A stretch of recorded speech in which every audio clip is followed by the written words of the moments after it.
நான் வந்து கமல் சாருடைய 2, 3 பார்ட்டி அட்டெண்ட் பண்ணியிருக்கேன். பர்த்டே பார்ட்டி அட்டெண்ட் பண்ணியிருக்கேன்.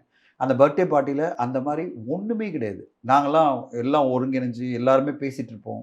ட்ரிங்க்ஸ் மட்டும் தான் அலோவ்ட் பண்ணுவாங்க. Soft drinks, juice, drinks. ட்ரிங்க்ஸ்னா நெறைய அப்படிலாம் கிடையாது. ஒரு 11 மணி வரையும் போவோம். அப்புறம் எல்லாரும் டின்னருக்கு போயிடுவாங்க. அவ்வளோதான். இப்படி தான் நடக்குமே தவிர, இவங்க எங்க கண்டுபிடிச்சாங்க?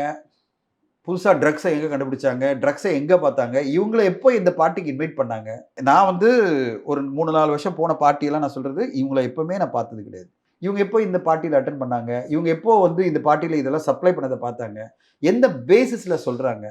எனக்கு தெரியல.